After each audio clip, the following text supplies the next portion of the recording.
नमस्ते. कोणीतरी या विषयावर बोललंच पाहिजे. आपण जो कुकर यूज करतो, कुकरची जी शिट्टी आहे ती बदलवत नाही, तिला आतून गंज चढलेला असतो. जे रबर आहे ते रबर रिंग तीसुद्धा बदलवत नाही. आणि अर्थातच त्याच्यात अन्न शिजवल्यानंतर ते अन्न चांगलं असणार आहे का? जे तेल वापरतो आपण ते तेल रिपीट करतो, तेच तेल परत वापरतो. नाही फोडणीसाठी तर मग तेच तेल भजे काढण्यासाठी किंवा तेच तेल परत पोळ्यांसाठी आपण यूज करतो.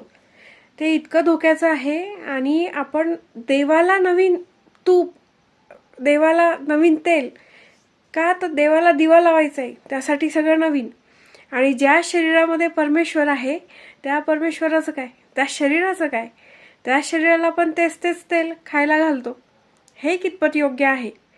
त्यानंतर प्लॅस्टिकच्या बरण्या, त्या बरण्यांची जी झाकणं आहे त्याला आजकाल रबरी कवरिंग येतं. ते जर नीट वॉश केलं नाही किंवा 2 ते 3 महिन्यातून त्याला एकदा ऊन दाखवलं नाही तर त्या बरण्याही काही कामाच्या नाही. त्याच्यात तुम्ही चटणी वगैरे ठेवतात, त्या आतमध्ये गेल्यावर तो काय पराक्रम करेल ते सांगता येत नाही.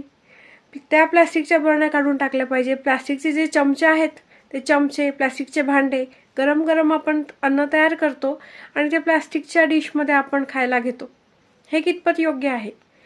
आणि ओव्हनमध्ये आपण गार ते अन्न झालेलं जे फ्रीजमधनं काढतो आणि ते ओव्हनमध्ये आपण ठेवतो. त्या ओव्हनमध्ये ते मायक्रोवेव्हज ते शरीराला अतिशय घातक आहेत.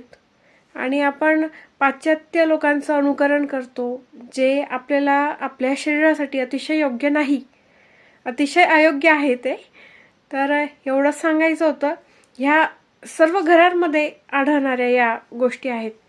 आणि ज्या लेडीज आहेत त्यांना माहितीच नाही की या गोष्टी आपण असं केल्याने असं होतंय. पण तुम्हाला ज्ञान असो अज्ञान असो त्याचा काही उपयोग नसतो. जे परिणाम होणार आहे, वाईट परिणाम, ते होणारच आहेत.